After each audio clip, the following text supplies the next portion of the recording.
Hi, PB സെക്ടറിലെ രണ്ടാമത്തെ കമ്പനിയായിട്ടുള്ള Inter ആർച്ചിന്റെ result വന്നിട്ടുണ്ട്. Q3 result. നമുക്ക് അതിനെപ്പറ്റി ഡീറ്റെയിൽ ആയിട്ട് സംസാരിക്കാം. ഈ കമ്പനിയുടെ ബിസിനസ് അനാലിസിസ് നമ്മൾ കഴിഞ്ഞ ക്വാർട്ടറിൽ ചെയ്തിട്ടുണ്ട്. അതേപോലെ കഴിഞ്ഞ ക്വാർട്ടറിന്റെ റിസൾട്ടിനെ പറ്റിയിട്ട് നമ്മൾ ഡീറ്റെയിൽ ആയിട്ട് സംസാരിച്ചിട്ടുണ്ട്.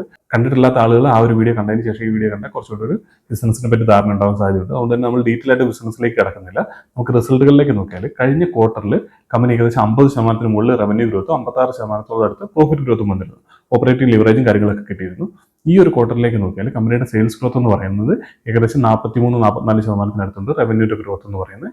അതേപോലെ തന്നെ പ്രോഫിറ്റ് ഗ്രോത്ത് നമ്മൾ ഡയറക്റ്റ് ആയിട്ട് നോക്കിയാൽ ഏകദേശം 32-33% പ്രോഫിറ്റ് ഗ്രോത്ത് കാണിക്കുന്നത്. അങ്ങനെ ഒറ്റ നോട്ടത്തിൽ നമുക്ക് ഓപ്പറേറ്റിംഗ് ലിവറേജ് കിട്ടിയിട്ടില്ല എന്ന് നമുക്ക് തോന്നിയ പക്ഷേ അതിനകത്ത് കമ്പനിയുടെ എല്ലാ കമ്പനികളിലും ഞാൻ പറഞ്ഞല്ലോ ബിസിനസ് റിസൾട്ടിലുള്ള ഒരു കാര്യമാണ് ഈ ലേബർ കോഡിന്റെ ചേഞ്ച് കൊണ്ടുണ്ടായിരിക്കുന്ന എക്സെപ്ഷണൽ ഐറ്റം എന്ന് പറയുന്നത് ആ ഒരു ലോസ്. അത് ഒഴിവാക്കിയാൽ ഏകദേശം 3.2 കോടിയുണ്ട് ഈ കമ്പനിയിലും.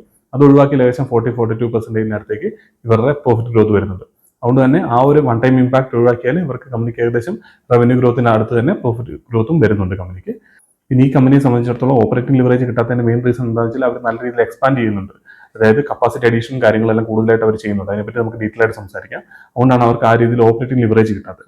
സെയിം ടൈമിൽ ഇവരുടെ നമ്മൾ ക്വാർട്ടർ ഓൺ ക്വാർട്ടർ കമ്പയർ ചെയ്ത് ഇവരുടെ മാർജിൻസ് കമ്പയർ ചെയ്ത് നോക്കിയാൽ എബിറ്റ മാർജിൻ ആയിക്കോട്ടെ അതല്ലെങ്കിൽ പ്രോഫിറ്റ് മാർജിൻ ആയിക്കോട്ടെ ഇതെല്ലാം മുകളിലേക്ക് തന്നെയാണ് പോയിക്കൊണ്ടിരിക്കുന്നത്. കമ്പനി ഏകദേശം 10% അടുത്താണ് എബിറ്റ മാർജിൻ നേരത്തെ ഗൈഡ് ചെയ്തിരുന്നത്. അത് വെച്ച് നോക്കുമ്പോൾ ഇപ്പോൾ 9.5-9.6 അടുത്തേക്ക് എബിറ്റ മാർജിൻ ഇമ്പ്രൂവ് ആയിട്ടുണ്ട്. അതേപോലെ തന്നെ പാറ്റ് മാർജിൻ ആണെന്നുണ്ടെങ്കിലും നല്ല രീതിയിൽ ഇമ്പ്രൂവ്മെന്റ് അതിനകത്ത് കാണിക്കുന്നുണ്ട്. അപ്പോൾ കമ്പനിയുടെ ആ ഒരു രീതിയിലെ ഡയറക്ഷനൊക്കെ കൃത്യമായിട്ടാണ് പോയിക്കൊണ്ടിരിക്കുന്നത്. അങ്ങനെയൊക്കെ ആണെങ്കിലും എനിക്ക് ഈ കമ്പനിയിൽ കുറച്ച് കൺസേണിംഗ് ആയിട്ടുള്ള കാര്യങ്ങളുണ്ട്. അതിനെപ്പറ്റിയൊക്കെ നമുക്ക് ഡീറ്റെയിൽ ആയിട്ട് സംസാരിക്കാം. ഒന്നാമത്തെ കാര്യങ്ങൾ എന്ന് വെച്ചാൽ കമ്പനി നല്ല രീതിയിൽ ക്യാപെക്സ് ചെയ്യുന്നുണ്ട്. കഴിഞ്ഞ തവണ ബിസിനസ് അനാലിസിസ് ചെയ്തപ്പോൾ നമ്മൾ ഇതിനെപ്പറ്റി എല്ലാം ഡീറ്റെയിൽ ആയിട്ട് സംസാരിച്ചാണ്.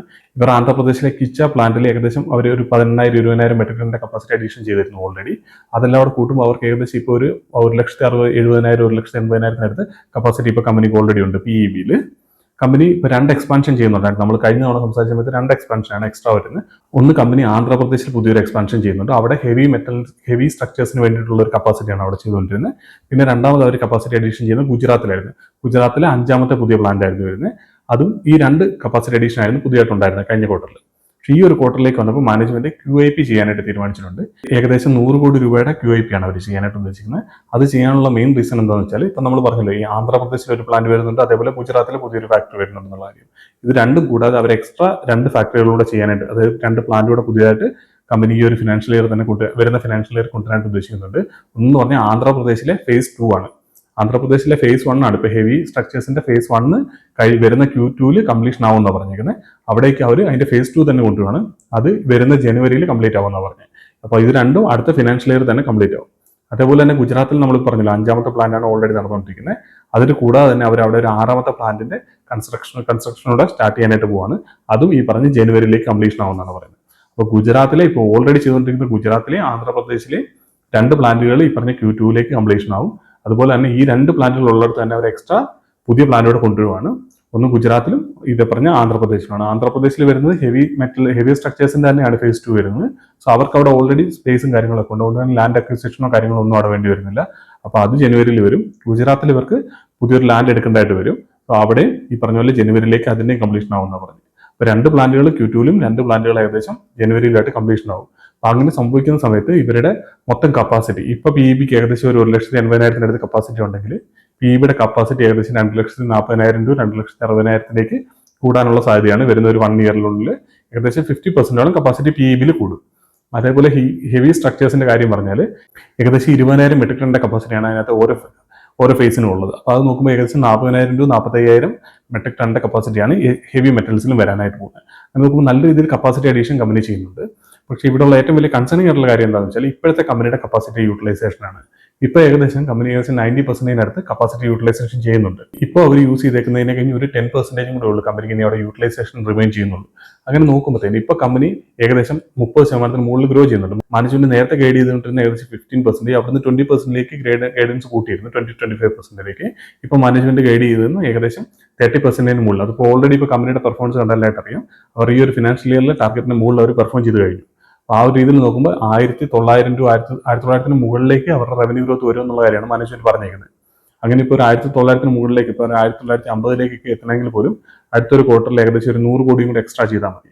അത് വരിക എന്ന് പറഞ്ഞാൽ ഏകദേശം 20% ഗ്രോത്ത് അടുത്ത Q4 കമ്പനിയിൽ വരാനായിട്ട് സാധ്യതയുള്ളൂ.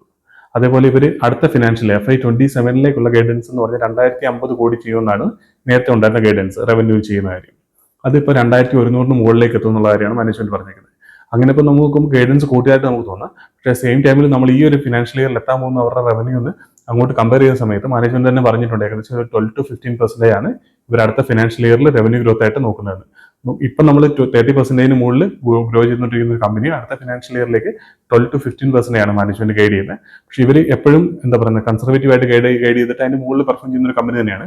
പക്ഷേ അങ്ങനെയാണെങ്കിൽ പോലും ഇതൊരു കൺസേണിംഗ് ആയിട്ടുള്ള കാര്യമാണ്. കാരണം എന്താണെന്ന് വെച്ചാൽ കമ്പനി അത് പറയാനുള്ള മെയിൻ റീസൺ എന്ന് വെച്ചാൽ അവർക്ക് കപ്പാസിറ്റി ഇല്ല. അടുത്ത ക്വാർട്ടറിൽ കമ്പനിക്ക് ഒരു 20-25% നോർമലായിട്ട് ഗ്രോ ചെയ്യാൻ പറ്റും. ഇപ്പോൾ എക്സ്ട്രീം സിനാരിയോയിൽ പോയാൽ പോലും അവർക്ക് ഒരു 25 to 30% അടുത്ത് ഗ്രോ ചെയ്യാൻ പറ്റുള്ളൂ. അടുത്ത Q1 കാരണം കഴിഞ്ഞ Q1 അവരുടെ ബേസ് കുറവാണ്, 380-400 കോടിക്ക് താഴെയാണ് ചെയ്തേക്കുന്നത്. ഇപ്പോൾ ഉള്ള കപ്പാസിറ്റി വെച്ചിട്ട് അവർക്ക് ഏകദേശം ഒരു 500-550 കോടിക്ക് മുകളിൽ ചെയ്യാനുള്ള കപ്പാസിറ്റി ഉണ്ട്. സോ അത് നോക്കിയാൽ അടുത്ത Q1 ഇവർക്ക് വേണമെങ്കിൽ ഒരു 40% മുകളിൽ ഗ്രോ ചെയ്യാനുള്ളൊരു സ്പേസ് അവിടെ കിടപ്പുണ്ട്. പക്ഷെ അടുത്ത Q2 ആവുന്ന സമയത്തേക്ക് ഇവർക്ക് അത്രയും ഗ്രോത്തിനുള്ള സ്പേസ് അവിടെ ഇല്ല, അവരുടെ കപ്പാസിറ്റി അത്ര ഇല്ല. കാരണം കഴിഞ്ഞ Q2 അവരുടെ ഫിഗേഴ്സ് അറിയാം, 500 കോടിക്ക് അടുത്ത് അവർക്ക് റവന്യൂ വന്നതാണ്. സോ അതിന് മുകളിൽ ഇവർക്ക് വലിയ രീതിയിൽ ഗ്രോത്ത് വരാനുള്ള സാധ്യത കുറവാണ്. ഓവറോൾ അത് നോക്കുമ്പോൾ മാനേജ്മെന്റ് ഗൈഡ് ചെയ്യുന്നത് 12 to 15% ആണ്. പക്ഷേ ഈ Q2 ഈ പറഞ്ഞ അവരുടെ 2 ഫെസിലിറ്റി വരികയും അതേപോലെ ജനുവരിയിൽ പുതിയ കപ്പാസിറ്റി വരികയും ചെയ്ത് കഴിഞ്ഞാൽ അവർക്ക് കുറച്ചും കൂടെ കൂടുതലായിട്ട് റവന്യൂ ജനറേറ്റ് ചെയ്യാനായിട്ട് പറ്റിയേക്കാം. പക്ഷേ അത് കൃത്യമായിട്ട് അതിന്റെ എക്സിക്യൂഷൻ കാര്യങ്ങളൊക്കെ നടക്കേണ്ടതായിട്ടുണ്ട്. അതുകൊണ്ട് തന്നെ കമ്പനിയിൽ ഒരു ചെറിയൊരു കൺസേണിംഗ് ആയിട്ടുള്ള കാര്യം കിടപ്പുണ്ട്. ഇതിപ്പം നമുക്ക് ഏത് രീതി വേണമെങ്കിലും എടുക്കാം. അവരെ കപ്പാസിറ്റി എല്ലാം പ്രോപ്പർ ആയിട്ടുള്ള സമയത്ത് ചെയ്തതിന് ശേഷം അവരുടെ റവന്യൂ ഒക്കെ അവിടുന്ന് നല്ല രീതിയിൽ കൂടുന്നുള്ള രീതിയിൽ നമുക്ക് വേണമെങ്കിൽ എടുക്കാം. അതല്ല അവർക്ക് ഒരു വർഷത്തേക്ക് അവർക്ക് കപ്പാസിറ്റി കൃത്യമായിട്ട് എക്സിക്യൂഷനോ കാര്യങ്ങളോ നടന്നില്ലെങ്കിൽ നമ്മൾ ഉദ്ദേശിച്ച പോലെ ഗ്രോത്ത് വന്നില്ല എന്ന് പറയാം. ഇത് ഓരോരുത്തരും അവരവരുടെ റിസ്കിനനുസരിച്ചിട്ട് ഡിസിഷൻസ് എടുക്കേണ്ട ഒരു പൊസിഷനാണ് ഇപ്പോൾ കമ്പനിയിലുള്ളത്. ഇപ്പോൾ അവർ പുതിയതായിട്ട് കൊണ്ടുവരുന്ന പ്ലാന്റുകൾ, അതായത് ഈ PEB സെക്ടറിൽ പുതിയതായിട്ട് വരുന്ന ഇപ്പം ഗുജറാത്തിലെ 2 പ്ലാന്റുകളിൽ ഏകദേശം 500 കോടി റവന്യൂ വെച്ച് അവർക്ക് ജനറേറ്റ് ചെയ്യാൻ പറ്റും. അപ്പോൾ 500-1000 കോടി റവന്യൂനുള്ള പൊട്ടൻഷ്യൽ ആ 2 പ്ലാന്റിനുണ്ട്. ഇപ്പോൾ ഓൾറെഡി 2000 കോടി റവന്യൂനുള്ള പൊട്ടൻഷ്യലാണ് ഉള്ളത്. അപ്പോൾ ആ 2 പ്ലാന്റുകൾ വരുമ്പോൾ ഏകദേശം 3000 കോടിക്കുള്ള റവന്യൂനുള്ള പൊട്ടൻഷ്യൽ ആവും. അതേപോലെ ആന്ധ്രാപ്രദേശിലെ 2 ഫെസിലിറ്റിയും കൂടെ വരുമ്പോഴത്തേന് ഏകദേശം 500 കോടിക്കുള്ള പൊട്ടൻഷ്യൽ ഉണ്ടെന്നാണ് മാനേജ്മെന്റ് പറഞ്ഞത്.